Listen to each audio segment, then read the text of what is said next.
guys, so syempre tuturuan ko muna kayo paano ba mag-layout. So bilisan na lang natin to guys para hindi na tayo mahirapan. Ay gumamit na lang tayo ng mga tools na ready-made naman just sa may internet, no? Hindi na kamukha dati nung mga kapanahunan ko na grabe gumagamit pa kami ng MS Paint, ng Photoshop, no? So ngayon guys, meron na tayo ngayong Canva. So free lang naman ang Canva guys sa mga hindi nakakaalam. So ang gawin nyo lang, mag-sign up lang kayo sa may Canva. So punta lang kayong canva.com. Then pag nandito na kayo guys, no, click mo lang tong create new design. Tapos sa create new design, click mo lang to custom size. Tapos ito, click mo to, gawin mong inches. Then ang width natin guys is 7.5. Tapos ang height natin guys is 10 inches kasi nga hindi natin pwedeng isagad hanggang dulo yung printout natin, lalong-lalo na kung L121 yung ginagamit nyo. Okay, so click lang natin yung create new design. Click mo lang dito, search templates, tapos i-type mo lang memorial. Yan, so pwede ka nang mamili dito guys ng gusto mong design. So halimbawa, ito na lang yung pipiliin natin na design. So ito guys, pwede nyo itong i-edit yan, no? Nadadrag yan, ito nadadrag rin to, nadadrag yan. Lahat yan guys, nadadrag. Okay, so ibalik lang natin silang lahat. Tapos, itong picture na to, pwede natin itong palitan ng ibang picture. Pero syempre, nakakalungkot naman, no? Kung maglalagay tayo ng picture ng totoong tao dito. Kasi nawala na nga sila or kung buhay man yan, no? So hindi na tayo maglalagay dito. So click ko lang tong uploads, then upload files. So dito sa may desktop, ito na lang. Yan, halimbawa ito na lang skeleton na to yung gagawin natin na halimbawa siya yung na-deads, no? So idadrag ko lang siya dyan, ganyan yung itsura niya. Tapos pwede natin siyang ibaba. Yan, so ganyan guys yung itsura niya. Tapos ito pwede nyo tong palitan ng pangalan, halimbawa si Scale. Tapos ang palido niya si Leton. Yan, tapos yan na lang kung kailan siya nabuhay, kailan siya namatay. Tapos ito pwede nyo rin itong palitan ng mga gusto nyong quotes na pwede nyong ilagay dito. Yan, so again guys, hindi na tayo naglagay ng totoong tao dito. Kasi nakakalungkot guys na i-sample yung mga nawala talagang tao, no? So sana maintindihan nyo na bakit ganyan lang yung itsura ng layout natin. So next natin na gagawin, click natin tong add page. So mag-add page yan, magkasinlaki ang dalawa na yan. Tapos click natin guys yung elements. Tapos sa may element, hanapin nyo lang tong frame. Tapos pwede na to, itong pinaka-square. So i-drag nyo lang siya dito. Tapos i-drag nyo lang siya hanggang yan sa may dulo. Tapos ito hanggang dulo. Tapos ang size natin ito guys, 7.5 by 1.7. Yan, makikita nyo naman no, habang dinadrag, nakikita nyo yan no, bumababa, tumataas. So dapat 1.7 siya. Then Ctrl Z, Ctrl V natin para mag-copy. So ilagay rin natin siya dito. Ito naman ang size dapat nito is 7.5 by 0.5 inches. Tapos, Ctrl-C, Ctrl-V ulit natin. So, ilagay natin siya dito. Yan, so ibaba natin ng konti. Tapos, Ctrl-C, Ctrl-V ulit natin. So, ilagay naman natin siya dito.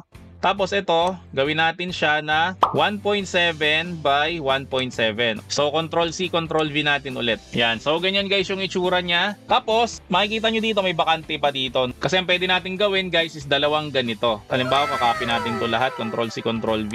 So, pwede pa natin siyang ilagay dito sa may taas. Tapos ito, pwede to dito. Tapos ito, pwede to dito. Tapos ito, pwede to sa may taas. So, dalawa guys ang magagawa natin sa isang Sintra board. So, ganyan yung pinaka-sample natin. Then, next natin guys, gagawin kasi natin dito is lalagyan natin to ng design. So ang gagawin ko guys, na itatype ko dito is wood. Yan, tapos ito wood background. So pwede tayong mamili dito. Yung may mga crown guys, wag natin siyang pipiliin kasi may bayad dyan. So click lang natin tong see all. Tapos piliin natin guys yung walang bayad. So example, ito parang maganda to eh. Hindi siya dark, hindi rin siya masyadong light. So gawin natin guys, idadrag natin siya dito. Yan, idrag natin siya guys sa lahat. So ganyan guys yung magiging itsura niya. Yan, so okay na to guys. Okay na yung ating layout. So pwede na natin siyang i-save. So click lang natin tong share. Then click natin tong download. Tapos download lang natin siya. So kapag na-download na natin siya guys, no, right click lang natin.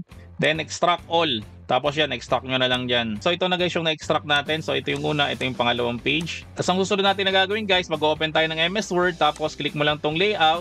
Then yung size guys, gawin mong A4. Tapos click natin guys yung insert, then pictures na lang, then this device. Then hanapin lang natin yung ating na-download. So ito siya. So highlight natin yung dalawa, then click natin tong insert. Ang gawin natin dito guys, para saktong-sakto to, right click natin siya. Wrap text, then in front of text. Tapos, gawin natin dito yung kaninang ginawa natin na height is 10. Tapos, yung kanyang width is 7.5. So, pag ginawa natin yun guys, pwede na natin siyang iurong-urong kung saan natin gusto ipwesto. Problema, ito namang nasa likod. So, ang gawin natin guys, right click natin to, wrap text natin, in front of text rin natin. Tapos, gano'n rin gawin natin, double click. Then, gawin natin is 10 inches. Tapos, ito ay 7.5 na automatic na yan. So, pwede rin natin siyang i-drag-drag na ganyan. So, gawin natin ngayon guys, na double click mo lang dito sa empty space. Tapos, enter mo lang para magkameron ng page 2. So, ilipat natin siya dito. Tapos, ito, ilipat natin siya dito. So, ito na guys yung nagawa natin. So, ready to print na to. So, gawin natin, click natin tong file. Then click natin tong print. Select mo lang yung printer mo, printer properties. So gawin natin premium glossy, tapos high natin, then okay. Tapos i-print na natin siya. So sa mga nagtatanong guys, no, kung ano bang klaseng printer ang ginagamit ko sa pag-print ng mga sticker dito sa The Printing Shop. Ang ginagamit ko guys ay itong Epson na L121 printer, tapos meron siyang pigment ink. Kaya guys, pigment ink ang ginagamit natin kasi ito guys yung ink na hindi siya kumukupas. Hindi kamukha guys nung original na ink na nasa loob ng box ng Epson, kumukupas yun. So nakakaya naman guys sa mga customer, no, na nag-offer ka ng printing tapos ilang linggo lang or ilang buwan lang yung lumipas, kumupas na yung print mo. So kung saan nakakabili ito guys, no, hanapin mo lang kami sa FB, The Printing Shop, at sabihin mo lang guys na bibili ka ng printer with pigment ink. So guys, ito na yung na-print natin. Ito yung una, syempre ito yung pangalawa. So magagamit natin dito is isa't kalahati lang, no? Kasi yung kalahati nito pwede pa natin gamitin sa isa pang ganito. So ngayon gagawin natin, ilalaminate natin siya ng phototop para mas gumanda siya at mas tumibay. So sa mga hindi ulit nakakalam paano mag-laminate ng phototop, so gawin nyo, isuksok lang siya ng konti ng ganyan sa may laminator, tapos i-run nyo lang siya para ipitin lang siya. Yan, so hanggang hindi na siya nabubunot. Tapos balatan nyo lang siya guys. Yan, tapos ilagay nyo lang siya sa dulo. Then suksok na natin to. Yan, then i-run na natin siya ng tuluyan. So habang inintay natin guys matapos itong nilalaminate natin, no, so pakita ko sa inyo guys yung iba't ibang itsura ng mga phototop. So ito guys, example, ito yung phototop na glossy. So glossy siya, so pinaka-generic. Pangalawa guys sa phototop natin ay itong matte. So matte, ibig sabihin guys, no, wala siyang kintab. Pangatlo guys, itong glitter. Kung makikita nyo guys, no, meron siyang mga kumikinang-kinang. Tapos pangapat guys, itong broken glass. Ito yung favorite ko. Yan, makikita nyo guys, no, para siyang merong bubog sa loob. Tapos sumunod guys, itong 3D. So kapag ito guys yung ginamit mo, no, magkakameron ng 3D depth yung mga gawa nyo. Tapos sumunod guys, itong rainbow. So yan, makikita nyo, para siyang may holographic na rainbow sa may loob. Tapos next guys, itong leather. So pag ito guys yung ginamit mo na phototop, makikita mo na parang magiging leather wallet yung gawa nyo. You know, meron siyang leather texture na hindi lang basta nakikita kundi nahahawakan mo rin siya. Tapos next guys, ito yung pinakabago namin, yung canvas matte. So trivia lang guys, no, ang painting is pinipinta siya sa canvas matte. So kapag ito guys yung nilagay mo sa yung mga picture, ang mangyari dyan guys, no, parang magiging painting yung mga gawa nyo. So guys, sa mga gusto mag-avail nito, no, so hanapin mo lang kami sa FB, The Printing Shop, at sabihin mo lang guys na mag-a-avail ka ng phototop.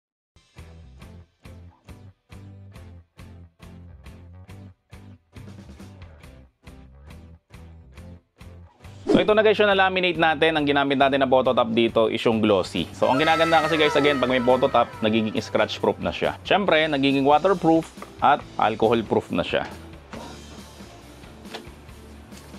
Diba? So ngayon guys, ang next na kailangan natin, syempre gagamit tayo ng Sintra board, pero this time ang gagamitin natin is black na Sintra board. Yan, para maiba naman, no, kasi laging puti yung ginagamit namin. So ang black na Sintra board namin guys, ang price nito is 21 pesos ang isa. So mas mahal lang siya ng piso doon sa mga puting Sintra board. Pero ganoon pa rin yung promo natin. Pag bumili ka ng 20, may libre kang isa. Pag bumili ka ng 100, may libre kang 7. So ngayon, ang next natin na gagawin ay ididikit na natin to dito sa ating mga Sintra board. Yan, so nadikit na natin silang pareho. So ang next na gagawin natin guys, syempre puputulin na natin yung mga sobra-sobra dito. Okay, so gagamit tayo nito, ruler, at syempre itong pen knife. At syempre, huwag nyo kakalimutan yung PVC cutting mat para hindi guys magasgasan yung inyong mga mesa. So ikat ko lang siya.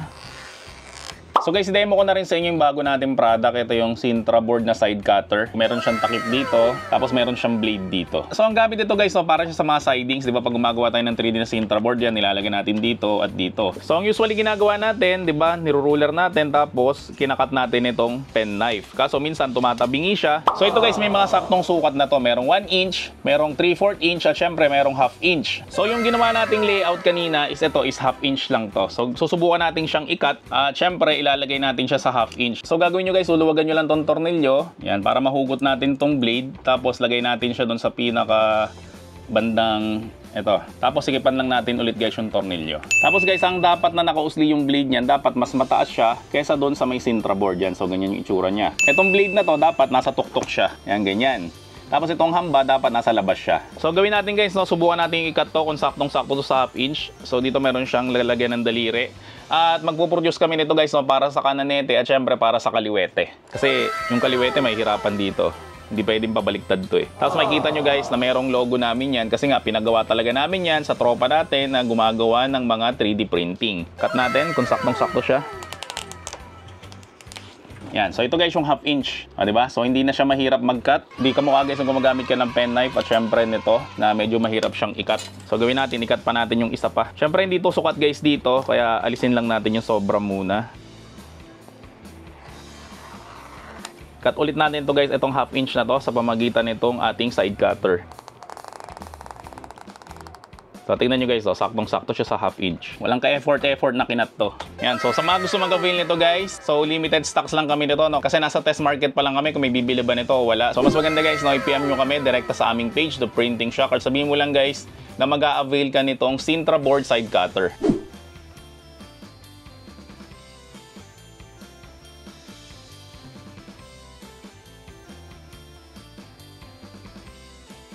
So guys, kapag nakat na natin silang lahat, so ito na guys yung makukuha natin. Syempre, ito yung pinakalikod, pinakasahig, itong dalawa yung sa gilid, tapos itong dalawa yung sa may harapan. So ang gagawin natin ngayon ay, ito yung sahig, tapos ito yung gilid. So ito, nakapatong dapat dito. Yan, so ganyan dapat siya. Hindi siya nasa gilid, dapat nakapatong siya dito. So gamit tayo guys ang 3 frag na glue. So lagyan lang natin siya dito. So ingatan nyo lang to kasi masyado talaga tong madikit. So nadikit na natin yung isa. So idikit pa natin guys yung sa may kabila niya naman. So ganoon rin siya guys. So lagyan rin natin to ng 3 frag na glue. Tapos dikit naman natin siya dito.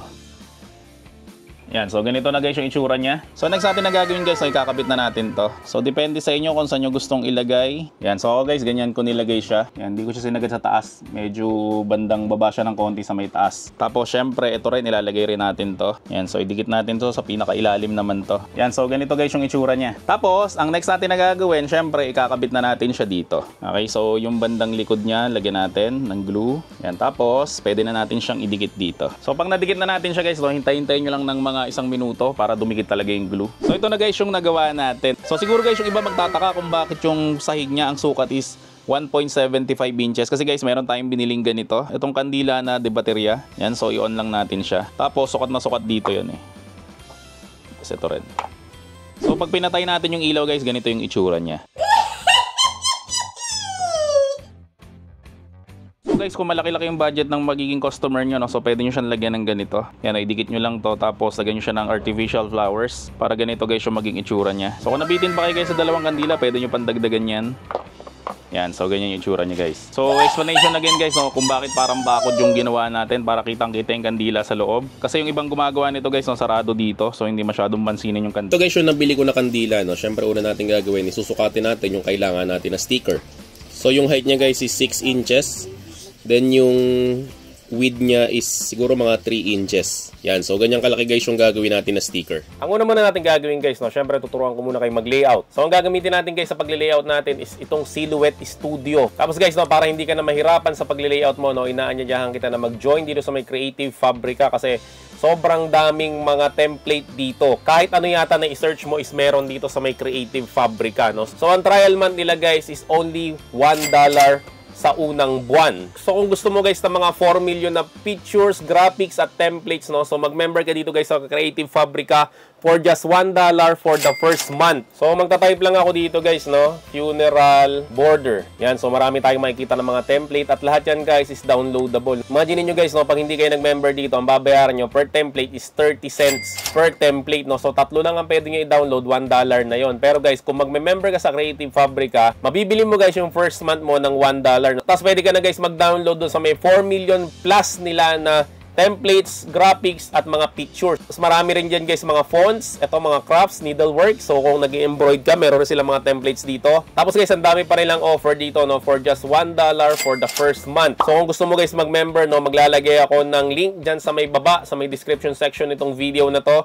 I-click mo lang siya guys, no, kasi pag di mo kinlik yung guys, no, hindi mo makukuha guys yung $1 for the first month. So ito guys, nakakuha na ako ng gusto kong design para sa aking candle. Tapos ang gagawin ko lang guys, so syempre mag-open ako ng Silhouette Studio. So ito na siya. Tapos ang gagawin ko guys is view, then registration marks, tapos itong inset ilalagay ko siya sa dulo. Tapos yung design natin kanina na na-download natin, idadrag lang natin siya dito. Tapos lalakihan lang natin siya, no. Ang gagawin natin is aalisin natin tong lock. Tapos syempre yung height na gusto ko is 6, tapos yung width na gusto ko is 3. So ang gagawin natin yan guys, i-click mo lang tong panels, then page setup, tapos gagawin mo siyang landscape. Tapos ang susunod ko na gagawin guys, no, select ko lang tong panels, then trace. Tapos kiklik ko tong select trace area, then idadrag ko lang siya dito. Yan. So kung wala siyang makikitang yellow, ang gagawin natin guys, ito guys, sasagad mo lang to hanggang sa dulo. Yan. Tapos susunod natin na gagawin guys is trace outside area. Kasi ang kailangan lang natin guys is yung outside area lang, no, kasi lalagyan ko siya ng offset. So i-click ko tong trace outer edge. So, mapapansin nyo guys, no, nakuha na natin yung pinaka-outer edge niya. Tapos, ang next ko na gagawin guys, no, i-click ko lang to, then itong offset, then offset ulit, mga 0.05. Yan. So, kapag nakuha na natin yung pinaka-offset niya, ang gagawin ko, aalisin ko na to at i-delete ko na siya. Tapos, ito guys, ibabalik ko na siya dito. Kasi guys, no, kailangan natin ng offset kasi mahirap na ikat yan na saktong-sakto dun sa may gold. Kailangan ko lang itong nasa loob na shape. Kasi guys, diyan natin ilalapat yung pinaka-image na gagamitin natin. Para maghiwalay-hiwalay sila, right click ko to, then release compound path. So, yung pinaka-image sa loob, yan yung magagamit natin. Tingnan nyo to, yan o. Yan yung kailangan natin na shape. So, ibabalik ko lang siya. Tapos, ang gagawin ko guys, no, right click ko siya, tapos bring to front para maging siya yung pinakaharapan. Kasi ang pinakaharapan yan, yung ginawa natin na offset kanina. So, next ko na gagawin is ito, idadrag ko lang siya dito. So, napansin nyo guys, no, yung pinaka-inner na shape niya, yun yung nalagyan ng picture lang. Tapos ang susunod natin na gagawin guys, no, syempre lalagyan ko siya ng pangalan dito. So ang gagawin ko guys, i-click ko lang to, etong fill panel. Tapos mamimili lang ako guys na kulay na gusto ko. So ang favorite na color ng kapatid ko is color green. Tapos guys, i-click ko naman dito sa may left side, etong text. Tapos dito ko lang siya itatype, dito sa may banda dito sa may white. Yan yung pangalan ng kapatid ko, Cory. Tapos mapapansin nyo guys, no, kapag dinrag ko siya dito, yan, so sa likod siya pupunta. So ang gagawin natin yan guys, is right click natin, select natin tong bring to front. Yan, so nasa harapan na yung Cory na name. Tapos para mabago natin to guys, itong text niya. So dito naman ulit tayo sa may right side. I-click mo lang to, open the text style panel. Tapos pwede ka na guys mamili ng gusto mong font. Yan, so ito yung napili ko, Alexandra Personal Use. Tapos syempre, liliitan ko lang siya para kumasya siya doon. So bahala na kayo guys, no, kung ano pa mga gusto yung text ang ilagay dito, no. So pwede nyo lagyan dito guys ng kung anong taon siya pinanganak at anong taon siya nawala. So hindi ko na pahabain guys yung explanation nito, no, kasi medyo nalulungkot na ako sa ginagawa kong to. So ang next natin na gagawin guys, no, ang kailangan ko lang na cut marks is itong nasa labas lang, no, para pag ginat ko, yan lang yung makakat niya, hindi to makakat yung nasa loob. So, ang gagawin ko is kiklik ko tong send. Tapos, lalakihan ko lang siya para makita ko yung mga cut marks. Tapos, ang gagawin ko guys, no, sa keyboard, kiklik ko yung control, tapos A, para control all. Tapos, kiklik ko tong no cut. Tapos, saka ko ikiklik ngayon to, itong nasa labas. Then, saka ko siya ikiklik yung cut. Ang mangyari dyan guys, no, yung cut lang is yung nasa labas lang, yung ginawa natin na offset. So, ang next na gagawin natin guys, no, syempre, i-highlight natin siyang lahat. Tapos, sa may keyboard nyo, control, tapos arrow key right. Yan, para kopyahin natin. Tapos, usog-usog lang natin ng konti. Tapos, control, arrow key right ulit. Tapos, usog-usog lang natin, guys, ng konti. So, sa isang sheet, guys, no, makagawa tayo ng tatlong ganito. No, yung size is 6x3. So, ang gagawin ko, guys, no, ipa-fast forward ko na lang to. Nalalagyan ko pa ng mga ibang picture, no, ng mga mahal ko sa buhay na wala na ngayon. So, susunod natin na gagawin, guys, no, ipiprint ko na sila lahat. So, i-click ko lang tong file, then print. Then print ulit, tapos ipiliin ko lang yung printer ko, then preferences, tapos Epson Premium Glossy saka high. So ipiprint ko lang sila.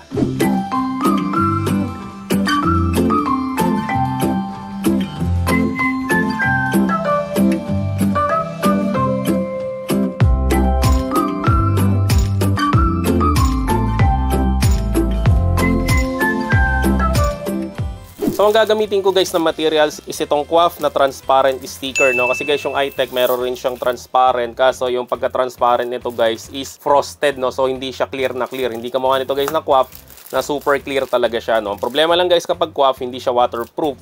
So, kailangan natin siya guys putungan ng phototop para maging waterproof siya. Ito naman guys, kapag pinrintan nyo itong iTech na transparent, automatic waterproof siya kahit di mo siya lagyan ng phototop. Yun nga lang, hindi nga siya clear, no? So, frosted siya. Tapos guys, yung isa ko pang gagamitin ng materials is itong matte na iTech.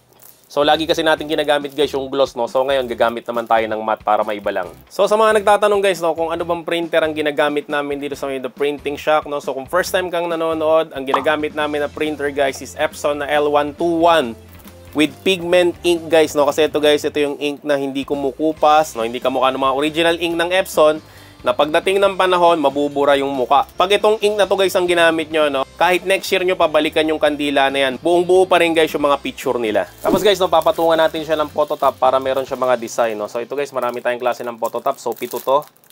Ito yung holographic na rainbow. So pag pinatong mo to guys, no, yung magiging itsurang sticker mo is para siyang may rainbow. Ito naman guys yung 3D. So kapag pinatong mo to guys, no, magiging 3D yung sticker mo. Then ito naman yung holographic broken glass, no. So kapag ito pinatong mo, magkakameron ng parang bubog yung mga sticker mo. Tapos ito naman guys yung leather, no. Kapag ito naman yung ginamit mo guys, magkakameron ng parang leather texture yung leather mo. Hindi lang siya guys visual, no. So makakapamo rin talaga yung pagiging leather finish niya. Kasi ito naman guys, glitter. Kapag ito naman yung ginamit mo, syempre, magkakameron ng glitter yung mga sticker mo. So, kikinang-kinang siya. Then ito guys, matte. Kapag ginamit mo to, syempre, magiging matte yung sticker mo, no? So, walang kintab. Then last guys, yung pinaka-default o yung pinaka-madalas na ginagamit natin is itong glossy. So, para nga guys maiba, no? So, ito yung mga pinili ko na mga phototop na gagamitin natin.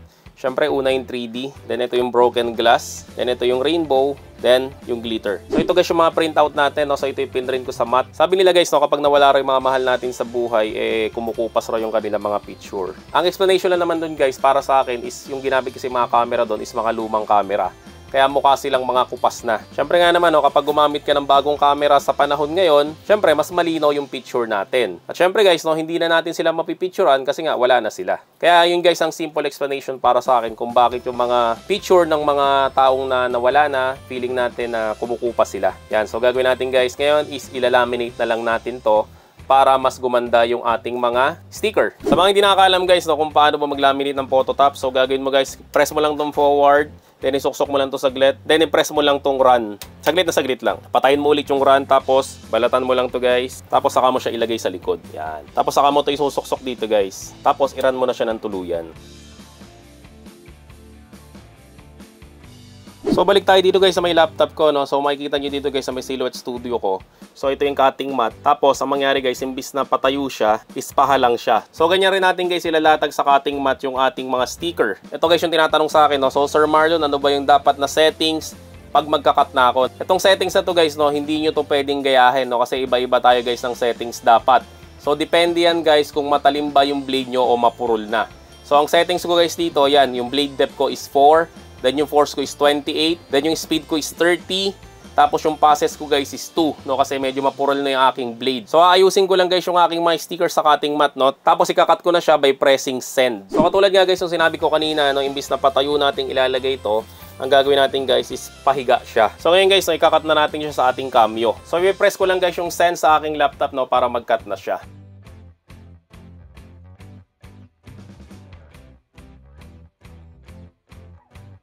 So ngayon guys, ididikit na natin itong mga sticker na to dito sa may kandila. So unahin ko na yung kapatid ko. So ito guys, transparent to. So ilagay ko na siya dito. Yan. So nalagay ko na siya. Next naman yung father-in-law ko. Yan, si Papu. Kasi yan ang tawag sa kanya ng kanyang mga apo. Susunod guys, yung lola ko. Ang tawag namin sa kanya is inang. Diba alam niyo naman sa probinsya, ganyan yung tawag sa matatanda, inang. Yan. So nakabit ko na yung sa lola ko or sa inang ko. Tapos ang next ko naman yung sa aking amo. Amo yung tawag namin sa kanya. So lolo ko siya. Guys, yung nag-alaga sa akin bata ako. Siya yung nagpasakay sa akin sa kalabaw. So kapag transparent sticker guys ang gagawin nyo guys, no, make sure lang na yung background nyo is puti siya. Okay? Kasi kapag ibang kulay ng kandila to, hindi makikita guys yung image natin.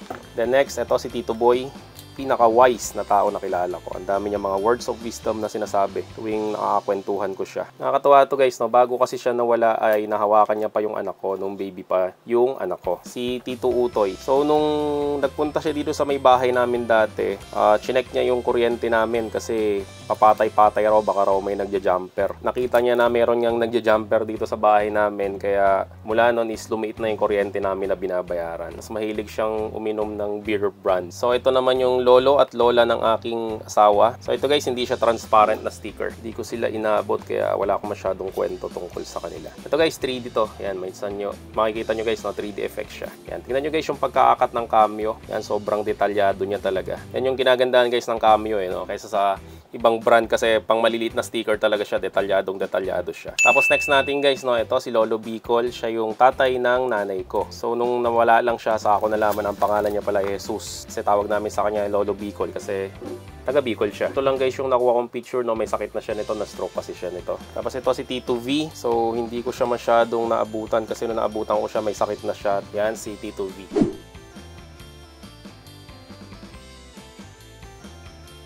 Siyempre, una natin gagawin, mag-open muna tayo ng Silhouette Studio, no? Kasi nga gagawa tayo ng decal. So pagka-open natin guys, no, ganito yung magiging itsura niya. So papalitan natin to ng layout kasi ang gagawin natin guys is 12 inches by 24 inches, no? So first time natin to gagawin sa vlog natin na mag-cut tayo ng mas malaki pa sa A4.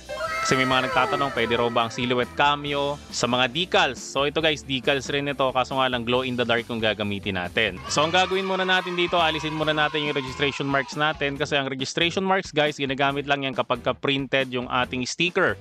Pero kapag ka-decals naman guys, no, hindi natin kailangan ng registration marks. So para maalis natin guys yung registration marks, ang gagawin natin, click natin tong view, click natin tong registration marks, tapos click natin tong off. Yan, so wala na tayo guys registration marks, pero naka A4 pa rin siya. So ang gagawin natin yan guys, no, para maging 12 by 24 to, ay click natin tong panels, then click natin tong page setup. Tapos dito tayo guys, yung machine natin, yan pa rin, Cameo 4, yung feed type natin, auto or manual. Then itong cutting mat natin guys, papalitan natin to. Ang gagawin natin dito guys is 12 by 24. Yan, so liitan lang natin to. Yan, makikita nyo na humaba na yung cutting mat natin. Tapos yung media size natin guys, papalitan rin natin to. So ang gagawin natin dito guys, no, pwede natin siya i-custom or ano kaya, ito 12 by 24. So ang gagamitin natin na cutting mat guys, no, kakaiba. Kasi ang cutting mat na to is yung 24 inches na cutting mat. So ang next natin na gagawin guys, no, ilalagay na natin dito guys yung mga design natin. So sa mga gusto guys mag-avail ng mga SVG file, o ito yung mga file na ginagamit guys sa mga cutter. So inaanyayahan ko kayo guys na mag-member dito sa may Creative Fabrica. Meron sila guys ina-offer na free trial, no, so mga merong PayPal or credit card dyan, so pwede kayo guys mag-avail ng kanilang free trial, no. So maglalagay ako ng link sa may description section ng video na to kung saan nyo guys pwedeng i-avail yung mga free trial nila. So guys, ito na yung mga napili ko. May mga na-download na ako dito na galing sa Creative Fabrica, no. So ang gagawin ko guys, idadrag ko lang siya dito. So ito guys yung mga magiging design natin. Yan, so dalawang design guys yung ilalagay natin dito. Yan, so ito lakayan na lang natin to para ma-stretch. So kapag na-i-drag na natin siya dyan guys, nung next natin na gagawin ay click natin tong panels, then click natin tong trace. Tapos click natin to guys, select trace area, tapos i-highlight natin silang lahat. So nakita naman natin na color yellow naman silang lahat, so okay na yan. So ang next natin na gagawin ay click lang natin tong trace. Yan, so kapag na-click na natin guys yung trace, itong image natin, pwede na natin siyang i-delete. Pati to guys, isang to, pwede na natin siya i-delete. So ito na guys yung ating naging layout. So syempre ang next natin na gagawin, pupunta tayo sa may send. Tapos ikakat na natin siya guys, no, using our Silhouette Cameo 4. So guys, sa mga materials na kailangan natin, no, syempre gagamit tayo nito, itong glow in the dark sticker. Tapos ito guys yung bago natin na product, no, yung cutting mat na 24 inches. Yan, so mahaba to kasi ang ordinary cutting mat lang guys is kalahati lang nito. Tapos may problema pa tayo, no, kasi ang usually ang Silhouette Cameo natin, ang space natin is very limited, no. So meron akong binili dito na table. So hindi kami guys nagbebenta ng table na to, no, pero pakita ko lang sa inyo para may idea kayo, baka sakaling magamit nyo sa inyong mga workstation. Ito guys yung table na yon. So ang size lang talaga nito kapag sinukat natin siya sa inches ay ito, mga 12 inches lang siya or 1 feet lang to. Pero guys, ang maganda dito, modular siya. So ibig sabihin yan guys, no, pwede natin siyang i-transform. So ito, naaangat to, tapos dito sa may ilalim, meron siyang pinto. Itong pinto na to guys, kapag ginanyan nyo siya, nagiging sangkalan siya o patungan. Tapos dito guys, meron siyang mga taguan ng kung ano-ano. So dito rin guys, gano'n rin gagawin natin. So kanina guys, 12 inches yung kanyang pinakahaba. Ngayon ang pinakahaba niya na ay umabot na siya ng yan, 47.5 inches or 48 inches. Tapos yung pinakalapad natin guys ay 28 inches. So magandang gamitin to guys, no. Yun nga kapag magkakatay ng mahaba. So dito natin guys lalagay yung cameo natin, tapos ito yung cutting mat natin, so aabot siya hanggang likod. So hindi nakamukha siya kanina guys na isang dangkal lang, no. So sasabit kasi ito kapag medyo maliit yung space natin sa may likod. So ngayon guys, no, puputol muna ako dito sa ating glow in the dark na decal. So ito guys, hindi rin kami nagbebenta nito. So sa mga gusto mag-avail ito guys, so maglalagay rin ako guys ng link sa may description section ng video na to. Guys, kapag sinasabi ko na gano'n, make sure guys na yung i-click mo para siguradong yung mga product na dinidemo ko dito ang mabibili mo guys sa iyong printing business. Okay, no? So magkakat muna ako guys, tapos ilalatag ko muna siya dito sa ating cutting mat. Itong cutting mat na to guys, no? Ito, nagbebenta kami nito, no? So sa mga gusto mag-avail nito guys, hanapin mo lang kami sa FB, The Printing Shack, at sabihin mo lang guys na bibili ka nitong 12 by 24 inches na cutting mat. So guys, dito naman tayo sa ating Silhouette Cameo. Yan, so ito na yung ating ikakat. Yan, so ito mahaba to guys, so 24 inches. So same procedure lang rin naman dati, no? Ang naiba lang dito guys is 24 inches na siya. So i-feed muna natin siya. Then ang settings ko dito guys is 5, tapos yung passes niya is 2. Tapos 33 and then 30. So ngayon guys, ikakat na natin siya at sana guys ma-perfect natin yung cut natin kasi very limited lang yung supply ko nitong glow in the dark na sticker. So let's go, cut na natin siya. So guys, ito update lang natin. Yan, nakikita nyo na kinakat niya dito tapos lumalabas siya dito. Yan, nakita nyo yung likod niya. So ako first time ko lang rin nakikita yung likod ng Cameo ko, no? Kasi usually talaga, hindi ko talaga to nakikita. Kasi nakatago to. Yan, nakikita na natin na pahaba na ng pahaba yung ating cutting mat. Yan, so nakikita nyo guys, no, tipid tayo sa oras kasi mas mahaba yung nakakat natin using our 12 by 24 inches na cutting mat. So ituloy lang natin to guys, itong pagkakat natin, no, hanggang matapos siya. So habang busy guys nagkakat yung ating Cameo, no, so busy rin yung mag-ina ko dito. Yan, so tinutulungan nila ako sa ating vlog. Hi, Nak. Show them your teeth. Isa sa mga pwede nating gawin sa ating ginagawa, no? Yan, pwede tayong gumawa ng candle. Tapos lalagyan natin siya ng mga decor na ganyan, no? Yung mga glow in the dark na sticker. Mamaya guys, papakita natin lahat kung ano yung mga naging final product natin. Okay, no? So tapusin muna natin guys yung kinakat ko. Then mamaya guys, no? I-update ko kayo. So guys, ito na, natapos na natin yung ating kinakat. Yan, so ang susunod natin na gagawin ay syempre ayusin natin siya. So gagamit tayo guys ng weeding tool para maalis yung mga sobra dito sa ating glow in the dark na sticker. So yung weeding tool natin guys, no, marami siyang kasama. So ito yung pantusok, meron siyang gunting, meron siyang tsane, meron siyang spatula, meron siyang scraper. At ito guys yung ginagamit ko dito. Ito yung parang hook. So ito guys yung tatanggal ko ng mga sticker. Yan, so ito guys yung gagamitin natin para maalis guys yung mga sobra dito. So ang pagwiwid guys ng sticker, medyo madugo talaga to. So kailangan dito guys ng medyo matindi-tinding pasensya. So syempre guys, naunahin muna natin yung balat na nasa labas. Grabe, sobrang hirap talaga mag-weeding. Kaya usually talaga printed na sticker ang ginagawa ko, no, kasi matrabaho talaga itong pagwiwid. Pero sa mga masisipag talaga dyan, no, talagang may enjoy nyo to. So tapos na natin guys yung pabalat, no? So sobrang daming natanggal na balat dito. So yung mga nasa loob na lang guys, aalisin na lang natin. Yan, parang itong mata. Yan, konting-konti na lang matatapos na tayo. Grabe, tagal ko dito. Pag natapos natin to, worth it to sa ganda.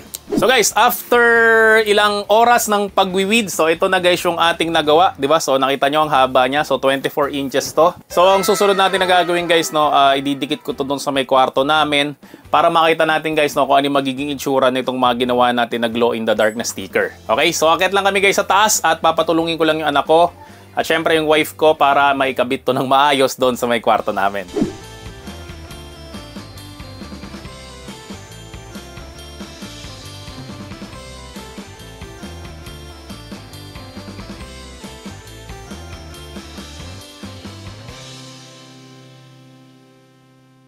So bago ko guys ipakita sa inyo kung ano ba yung nangyari o yung final product natin do sa pagkakabit ng mga sticker do sa may kwarto namin, no? So isa pa guys sa mga idea, no, kasi last year nagturo rin ako about sa may undas. Yung mga kandila guys na kamukha nito na dinikitan natin ng picture ng mga mahal natin sa buhay. So this time guys, no, ito naman yung dinikit natin, yung mga glow in the dark na sticker rin. So alam ko guys, no, na pare-pareho na tayong excited na makita yung finished product natin ng video na to. So guys, alam nyo yung video na to dapat matagal na tong na i-release. Nung last week kasi guys, nung shoot namin to, ang nangyari ay nagkamali ako. So yan, so mapapansin nyo dito na magkaiba sila ng kulay ng sticker.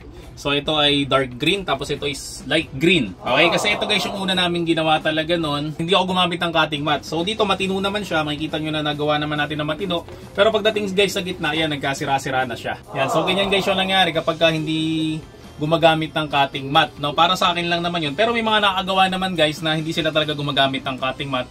At mas preferred nila yon, no? So depende na lang talaga sa iyo guys, no, kung ano mas gusto mo, kung gumagamit ba ng cutting mat o hindi gumagamit ng cutting mat. Tapos ang nangyari nga nun guys ay wala kaming pamalit sa mga nasira na to, no, kasi isang rolyo lang talaga yung binili ko. Kaya ang nangyari guys, no, naghintay pa ulit ako ng ilang araw para mai-deliver yung bagong ganito na nag-iba na yung kulay, tapos mai-deliver guys yung bagong cutting mat. Okay, so kaya tumagal guys yung vlog na to. Akala kasi guys ng iba, no, kapag ka nagba-vlog kami ng kamukha nito, tapos pinapakita namin sa inyo, akala ng iba na si Sir Marlon, grabe, ang perfect naman ng mga gawa, ang galing-galing naman nila, hindi sila nagkakamali. Pero guys, behind the scene talaga ng mga vlog namin, no, napakarami namin pagkakamali. Syempre guys, hindi namin pinapakita sa vlog yon, pero this time guys, no, pinapakita ko sa inyo guys na katulad nyo, tao rin ako, na nagkakamali rin naman ako. Tapos nahihirapan rin ako guys, kamukha nga nito. So dumaraan rin yung mga frustration, yung parang tuloy ko pa ba tong vlog na to? Parang ayoko na kasi sayang naman yung binili ko dito. So guys, dumarating rin sa akin guys yung mga ganyan, yung mga nararamdaman nyo lalong-lalo na sa mga nagsisimula ng printing business, na feeling nila na failure sila kasi hindi nila nagagawa yung tamang settings, yung tamang timpla ng kulay, at kung ano-ano pa na tingin nyo ay dapat tama. Kasi nakikita nyo nga sa mga vlog namin na almost perfect yung ginagawa namin. Pero ito nga guys, no, hindi totoo yon. Yung nakikita nyo doon ay yun yung finished product, kaya magandang klase na yon o edited na yung video na yon. So yun nga guys, no, magkakamali ka, mahihirapan ka, tas feeling mo balang araw ay ayaw mo na talagang gawin. Pero guys, kapag tinuloy-tuloy mo to, ganito kaganda ang magiging future ng printing business mo.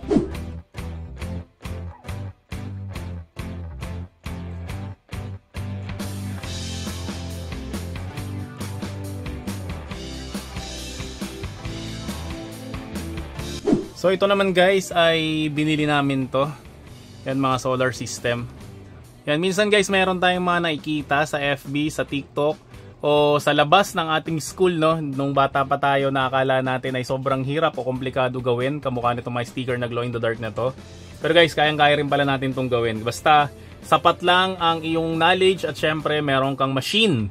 Yan, so nakita nyo guys, sobrang ganda ng mga gawa natin. Nakakatuwa, nakakaaliw. Lahat ng pagod at oras na ginugol natin dito, sulit na sulit kapag nakikita na natin guys yung ganda ng ating mga gawa. Tapos ito naman guys yung nilagay natin sa may kandila. So gawin natin guys, no, subukan natin siyang sindihan yung mga kandila na ginawa natin. So kung titingnan natin guys, no, parang ordinaryong kandila lang siya, pero subukan nating patayin yung mga apoy. So happy birthday! Yan, no? Diba? Ang cool! Ba yan, Papa? Gamitin natin ay Silhouette Studio. So pagka-open natin guys ng Silhouette Studio, ang gagawin natin ay itong length ay isasagad natin sa may dulo. Itong inset guys ay isasagad rin natin sa may dulo, no? So ganyan yung magiging itsura niya. Kasi guys, ang gagawin natin, no, yung maskara ay ikakat natin using our Silhouette Cameo. So sa mga walang Silhouette Cameo, no, walang problema yan guys, no, pwede nyo pa rin gamitin tong Silhouette Studio.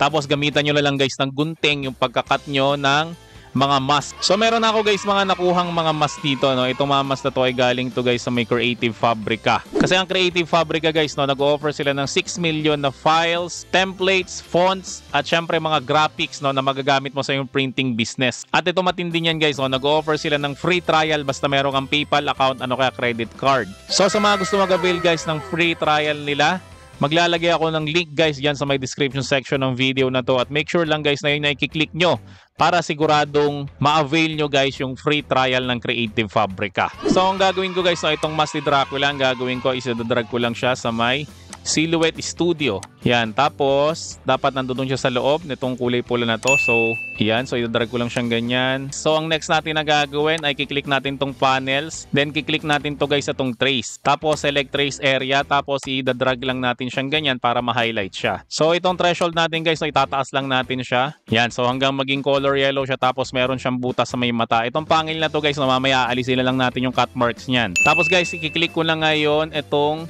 trace. Yan, so meron na siyang cut marks dito at meron na siyang cut marks dito. Tapos ito guys, mamaya alisin na lang natin mga cut marks na yan. So yan guys, ang gagawin natin na susunod ay ipiprint na natin siya. So click ko lang yung file, then click ko lang tong print, tapos click ko lang yung more settings, tapos syempre plain, premium glossy, at ito guys, set ko sa high. Tapos ipiprint ko lang siya. So sa mga nagtatanong guys, no, kung ano bang klaseng printer ang ginagamit ko sa pagpiprint ng mga sticker dito sa The Printing Shop, ang ginagamit ko guys ay itong Epson na L121 printer, tapos meron siyang pigment ink. Kaya guys, pigment ink ang ginagamit natin kasi ito guys yung ink na hindi siya kumukupas. Hindi kamukha guys nung original na ink na nasa loob ng box ng Epson, kumukupas yun. So nakakaya naman guys sa mga customer, no, na nag-offer ka ng printing tapos ilang linggo lang or ilang buwan lang yung kumupas na yung print mo. So kung saan nakakabili ito guys, no, hanapin mo lang kami sa FB, The Printing Shop, at sabihin mo lang guys na bibili ka ng printer with pigment ink. So guys, ito na yung na-print natin, no, using our QUAF na 200 GSM.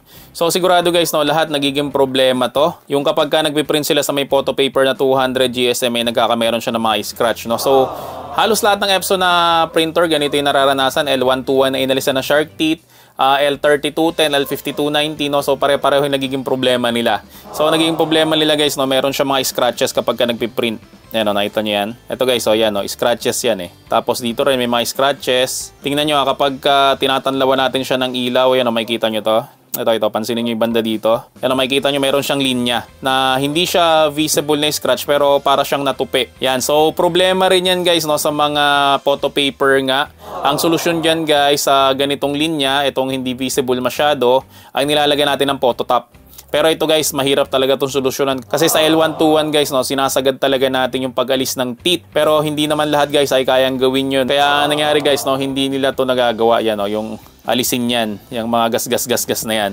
So ang naging solusyon pala dun guys, no, ang gagamitin pala talaga dapat natin na photo paper ay itong RC Satin. So kapag RC Satin guys ang ginamit natin, so ito yung sample natin ng RC Satin, yan, sinulatan ko siya. So mapapansin nyo guys, no, wala siyang kagas-gas kahit konti. Yan, as in zero gas-gas. Tapos yung linya ditong problema natin kanina, yan, wala rin kayo makikita guys na linya. Yan, so makikita nyo guys, malinis ang pagkakaprint sa kanya.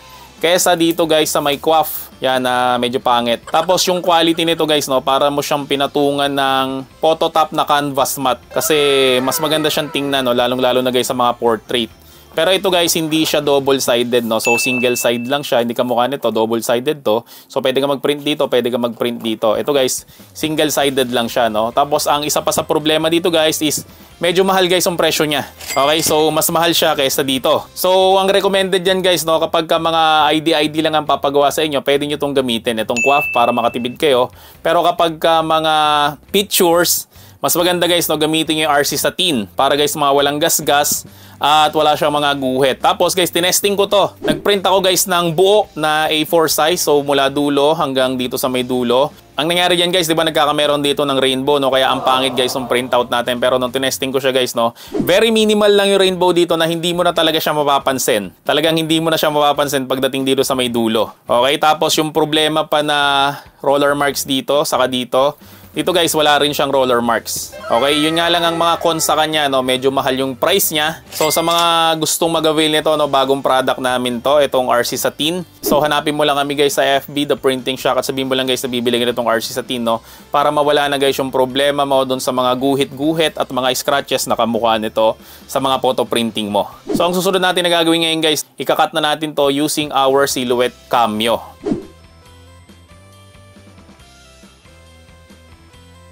So guys, ito na yung nakat natin ng cameo natin. So ang next natin na gagawin dito, ilalagay natin siya ng goma. Meron talagang nabibili na parang rubber, no? Yung nilalagay siya dito sa may likod tapos paikot siya na ganyan. Kaso nakalimutan ko yung tawag. Pero maya-maya guys, na-search ko siya. Tapos maglalagay ako ng link sa may description section ng video na to guys, no, kung saan siya nabibili. Pero for now guys, no, ito muna yung gagamitin natin na goma. So ilalagay natin siya dito. Ang problema lang dito guys, di natin siya pwedeng putasin ng puncher. So para mas matibay siya guys, no, gagamit tayo nito, itong puncher with eyelet. So kapag meron kasi nito guys, ay hindi basta-basta mapupunit yung papel. So ito guys yung puncher, tapos ito yung eyelet. So ilagay lang natin siya dito, tapos ipapunch lang natin siya. Yan, so kapag napunch natin guys, yan, so magkakameron siya ng butas na dyan. So yung kabila rin guys, lagyan rin natin. So same procedure. Yan, so meron na tayo ngayon na butas, yan, sa magkabilang dulo. Tapos, i-shoot natin ngayon tong goma na to dito. Yan. Tapos, ganyan lang natin. So, lagyan rin natin guys yung kabila. So, yan guys. Nagawa na tayo ng ating mask. Bulaga! So, nagulat ba kayo guys? So, ito na yung sample ng mask na nagawa natin, no? Si Dracula. So, itong mask na to ay saktong-sakto lang sa may ulo ko, no? So, kung meron kayong mga maliliit na bata dyan, mga anak, mga pamangkin na gusto nyo rin gawan guys ng mask na ganito, mas maganda guys, sukatin nyo yung ulo nila kasi yung ulo guys ng matanda at bata, syempre magkaiba yan. Tapos, ito nga, gumawa ko ng para sa anak ko, si Roronoa Soro. Kaso masyado siyang mahaba para sa ulo ng anak ko. So mas maganda nga guys, no, yun nga, sukatin nyo muna yung ulo ng anak nyo o ng pamangkin nyo o kung sino man yung bata dyan, no, bago nyo siya gawan ng mask.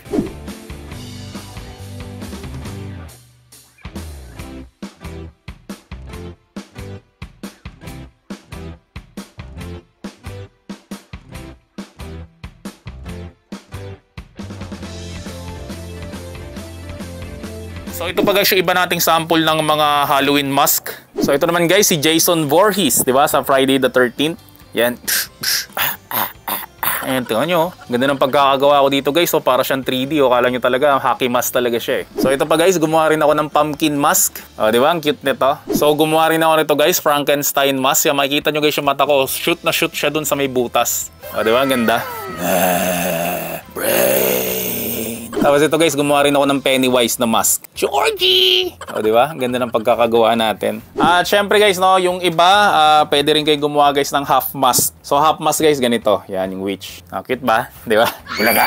So yan, tingnan natin. Yan o. So kung ayaw nyo natatakpan yung bibig nyo, pwedeng ganito half mask. Yan. Tapos meron pa akong isang ginawang half mask dito. Ito pusa naman. Yan. Diba? So pakita ko lang sa inyo guys yung sinasabi ko kanina, no? Ba't gumamit tayo ng puncher with eyelet? Kasi kapag hinila mo to guys, hindi siya kaagad-agad mapuputol. Pag binutas mo lang kasi to guys ng puncher, tapos nilagyan nyo siya ng goma, pag hinila mo siya, sigurado mapuputol yan. Di kamukha nito guys, no? Kapag nilagyan natin ng eyelet, kahit nahilahin mo siya, yan, no? Diba? Hindi siya napuputol. So yun ang dahilan guys, no? Kung ba't kailangan natin gumamit ng puncher na may eyelet.